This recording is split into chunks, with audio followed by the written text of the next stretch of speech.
So extremely proud of you guys, man. Hey, way to come out here tonight, man. Execute and finish. Right? It was all about the finish. Great team win. We did what we came to do. All right? And since we did what we came to do, I'll see you guys on Wednesday. Are the Texans a legit threat in your mind, Coach? Yeah, yes, because of how they play defensively. Yes, because of the way they can just stifle people. It's just you look at what C.J. Stroud did early, and then since then, it's been a struggle. And by early, you mean in the game yesterday or in his career? Early in his career. Okay, gotcha. It's first. And you're looking at that trajectory, thinking, okay, this is going to be a guy and a team that every year is going to produce explosive or fairly explosive results offensively, and it just hasn't been that. So from the fact that they've been able to beat good teams here recently, this is what, their fifth in a row? Yeah. They've had a brutal schedule. They've had a brutal schedule. They've just strung a fifth one together against Kansas City in Kansas City. That momentum moving into the playoffs or into the late part of the season is really powerful. And any team that's got a defense that's as good as their defense, you've got a shot. Yeah, I agree. I mean, that 5-game win streak includes obviously the Chiefs, Jacksonville, Buffalo. So they're beating good teams, very good teams. Indianapolis, obviously. Yeah, broken leg, but. Yeah, but look, I mean, and they lost close games to the Rams, Bucks, Jags early. They lost to Denver by 3 with Davis Mills playing most of the game because that's when C.J. Stroud got hurt. So, yeah, they're a very good team. Obviously, beating San Francisco is a good win. And Denver they're similar in that they got a great defense, but the offense is shaky. Buffalo, when you look at the AFC now, yes, they got a shot because there's not a complete team in the conference. Buffalo, yes, the great offense. Oh, that's true. Okay, you guys are okay. I'll take that back. You're probably the most complete. Experience. But yeah, the lack of experience is something. We'll see if that doesn't become an issue. And you don't have what I would say the scariest playmakers. You know, it's a conservative type team, and they get it done. But it's wide open. I don't think generally, Coach, they have the great offense to get to the Super Bowl. But this might be one of those years where the Ravens with Trent Dilfer, you know what I mean, where it's a defense-led. But if they don't win the division, which they could, but if they don't, they are going to be either most likely the 6 or the 7 seed. Buffalo's the 5. Now they have tiebreaker with Buffalo, but so let's just talk about them as a wild card team. If they are the 5 seed and they're playing whoever wins the AFC North, I will be picking them. And if they are the 6 or the 7 and they are playing Drake May in his first playoff start, or Bo Nix or Trevor Lawrence, this is where if I were a Patriots fan, I would prefer almost anyone than the Texans. Yeah, I mean, the Texans absolutely, positively can beat any team in the AFC. Let's just focus on the AFC because we're not, even the question is, are they a legit AFC threat? They obviously absolutely can.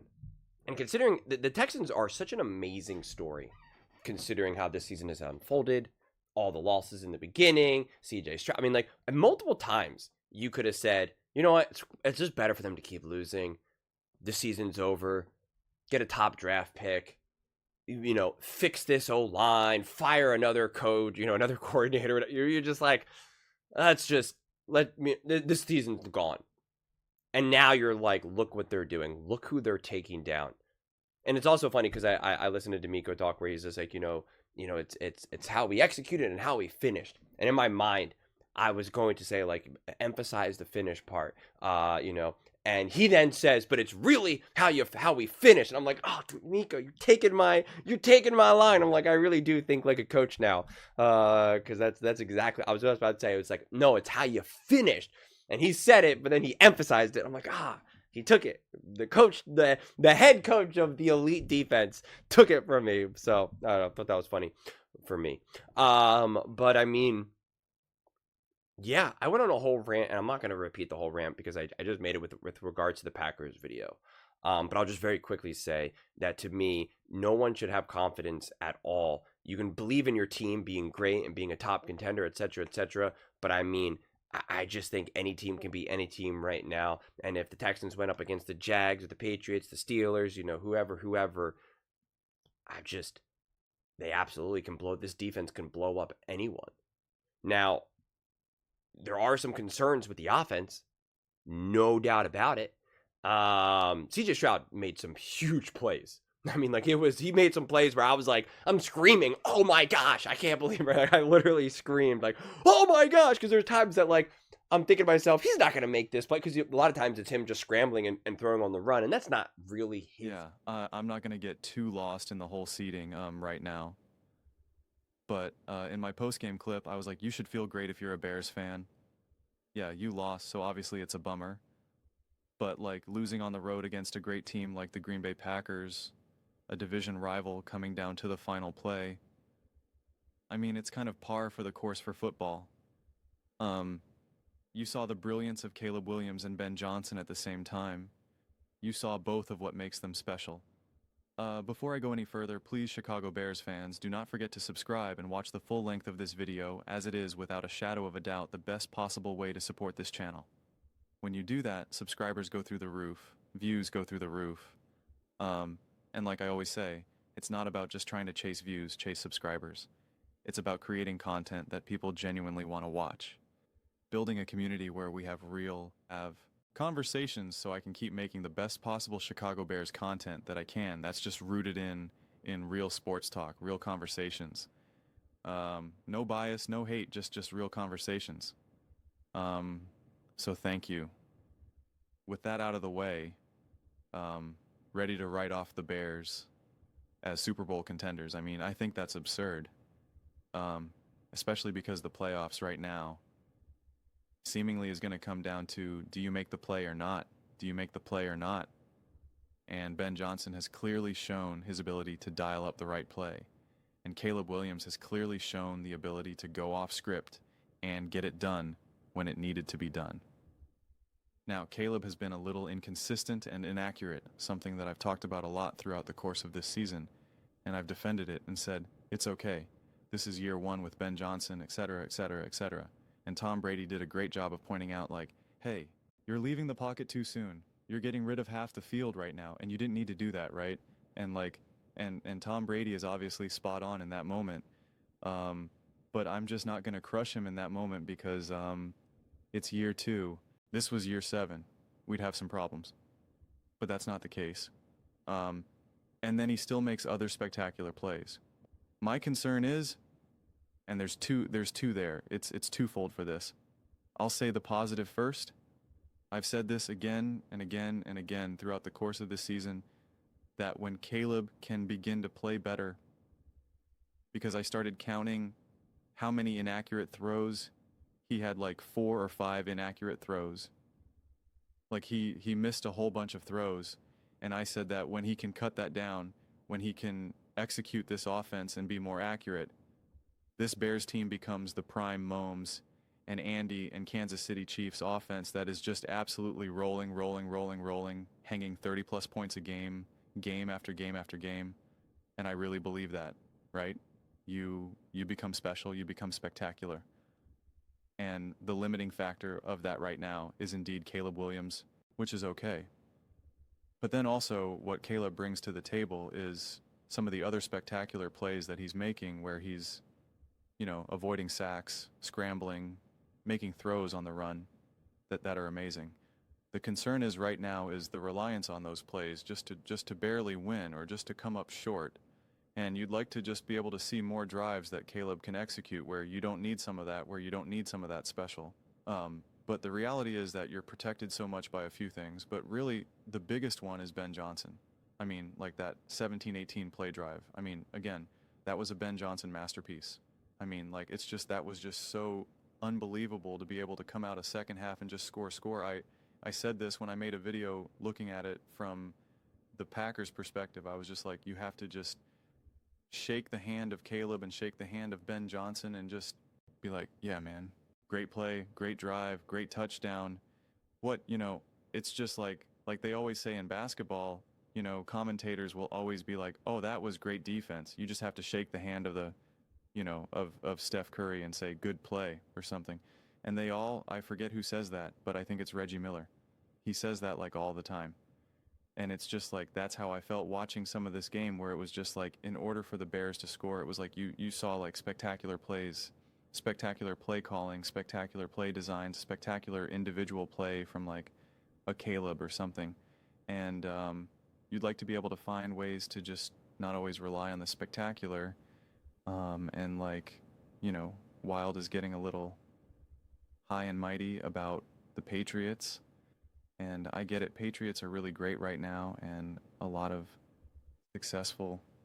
really successful. Drake May has been playing awesome. And you can see a lot of these drives, a lot of these plays, even just quarterback play, where it's very much just basic pitch and catch, easy, just floating down a lazy river and able to put on points, sustain drives, etc., etc. Whereas it doesn't always feel that way with the Chicago Bears. And I'm not saying that it should always be able to feel that way, or especially when you're going up against a division rival, that there's much room for those drives and those moments anyway.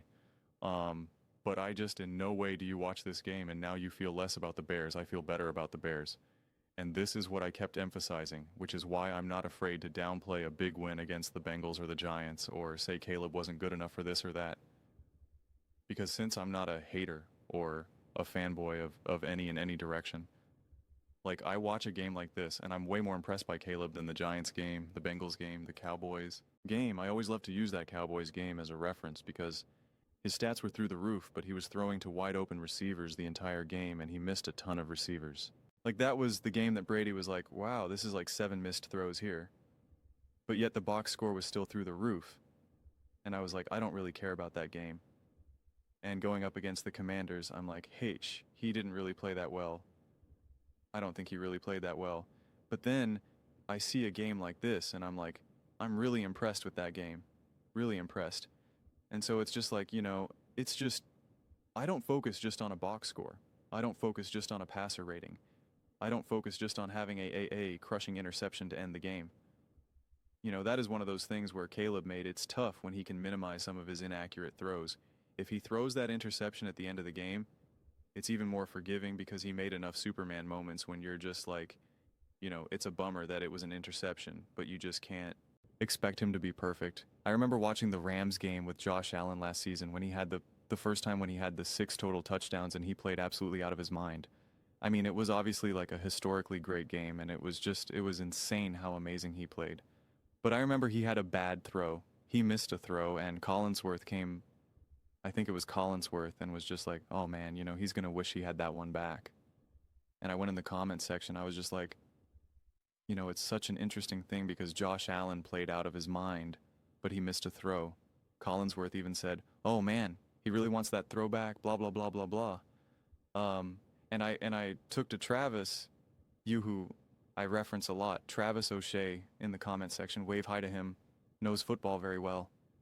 And I was just like, it's interesting. I was like, we'll criticize Dak Prescott or something for making a bad throw and say, oh, you missed that throw, and that was devastating, and, that was a big contributor why you lost. But Josh Allen in this game misses a throw too, plays out of his mind.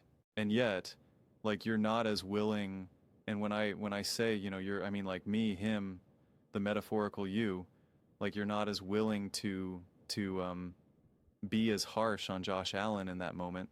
And I'm just like, and I was trying to like think out loud, like, why exactly is that? And he had a great answer where he was just like, because he does so much that, like, what else can you expect? And especially even in that game, it's like the man was just insane. Of course you're going to miss. And it was just like, yeah, that's a good way to frame it.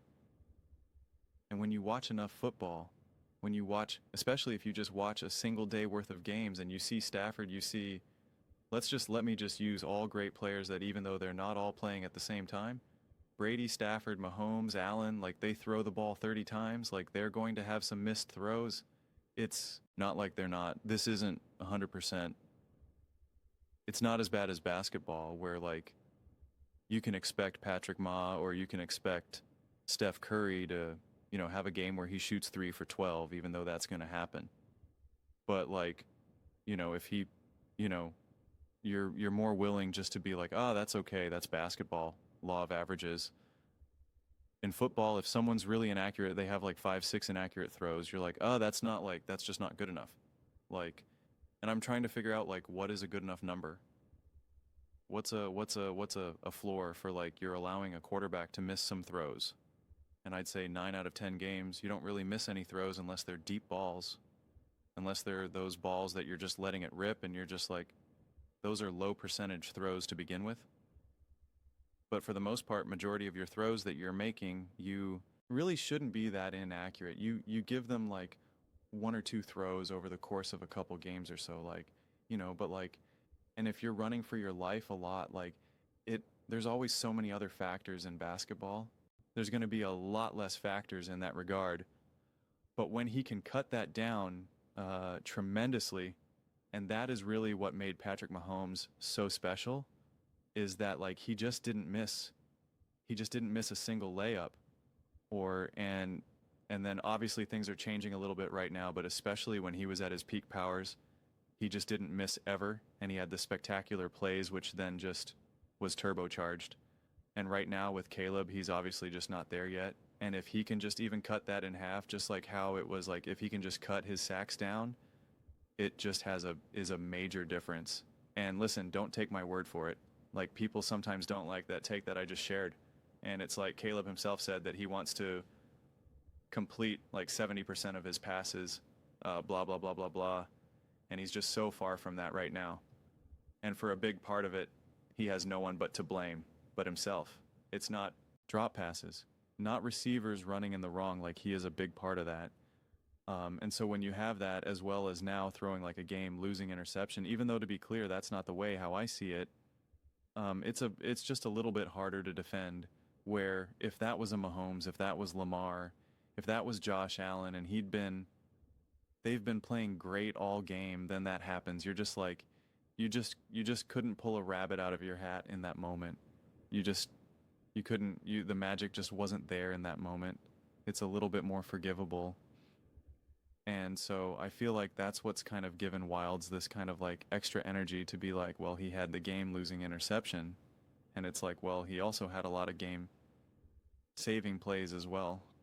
And if you got rid of a handful of the inaccurate throws, then you could really just be like, Caleb has like, no, like, I don't blame Caleb at all for this loss. But because of the way how the game unfolded, I think it is fair to give him some blame. But I don't even think this is a game where you should really try to figure out why they lost. Who's to blame this or that? I think it's a positive for the Bears. I think if you're a Bears fan, you should feel great. And not even looking at it from a historical context like Danny is, although that's obviously relevant if you're a Bears fan. But even if you're just looking at it from this year, strictly this season, don't care about what happened with Brett Favre and whoever in 1992. Like, none of that matters. If you're just looking at it right now, what can you do? What can you accomplish? You can accomplish anything right now. Like, it's just, I just think everything is right there. And yeah, we are at a time right now where you could be contending for the 1 seed or literally out of the playoffs. This season is wild. The tiebreakers are through the roof. The jumping around, I forget what broadcast I was watching since I'm like watching all of them. They said like this is the most like jumping around in seeding than like in NFL history. Like it's insane. And I don't mean to brag. I kind of mean to brag. I predicted it, not exactly how I thought it was going to unfold, but I said this is going to be the closest it's ever been. And I kept saying I think because the floor, not because of there's so many of these great top teams, but it's because the floor is elevating. And it's funny because as the season unfolded, I was like, this is not what it's looking at. Because we had a bunch of teams that were like, the Bears losing a bunch of games, the Texans losing a bunch of games, the Chiefs losing a bunch of games. And I was just like, I don't know. I think I'm going to be wrong about that. And now as the season unfolded, I'm like, I don't know. I guess that actually really did come to fruition right now. And it's just crazy. It's just crazy. So No reason to write the Bears off as contenders. Honestly. And I do think they're right there with the Packers and losing to a division rival in a freezing cold game on the road. Coming down to the final play when you played well. It's one thing if it came down to the final play and you clearly did not play good enough, but you played well. You contended, you competed, you were right there in the game. The game got uncomfortable for the Packers, and it wasn't just because the Packers had a muff punt and a bunch of mistakes where you're just like, you did that, you let them back in the game. No, it was because of the Bears. You should feel great. And when it was a close game, and I like to use this game as a reference point, the Raiders going up against the Chiefs, because it's like, that was a close game and they lost. Like, why aren't the Raiders right there with the Chiefs? It's like, well, because the Raiders were terrible all season, and they won a game where their quarterback threw like 60 yards, right? And the Chiefs played terrible. And you're like, that's why that game was close. Not because you were watching two great teams come down to the wire. This game did. So like, that's a fundamental difference right there. This wasn't just like, oh, this was a close game just because of it's a divisional game, and divisional games lots of times get weird, and it's like a lot of times divisional games get weird even when you're a great team, because one team plays beyond themselves, like the bad team plays beyond themselves, and they're like, oh my gosh. Or the other great team actually just they're hurting themselves. They have 10 penalties for 110 yards and a terrible pass interference call that put the ball in the goal, you know, at the one. Like you can point to very clear things where you're just like, what? Oh my gosh, so-and-so had 10 rushing yards the whole game. Like, what even is that? And the other team, their running back, had 130. You're like, no wonder why this game was so close, right? Like, you can really point to, like, clear things. The only thing that you can point to clear were two great teams going toe-to-toe. And it was awesome to watch, but those are just my thoughts. I'd absolutely love to hear yours. What do you guys all think about the Chicago Bears coming up short against the Green Bay Packers? Are you ready to write them off as Super Bowl contenders? Let me know your thoughts in the comments below. I read every single comment. So, you agree with me or disagree with me? Either way, let's get in some discussions, let's get in some fights. But ultimately, let's just have some fun, and please do consider subscribing as we are building an amazing community here. And I'd absolutely love to see you part of it. I want to build something that we all generally feel connected to, something that we're really excited to be part of. I think we're well on our way to doing it. Please don't forget to give this video a thumbs up, as it really does help the visibility and the algorithm. Thank you so much. Thank you.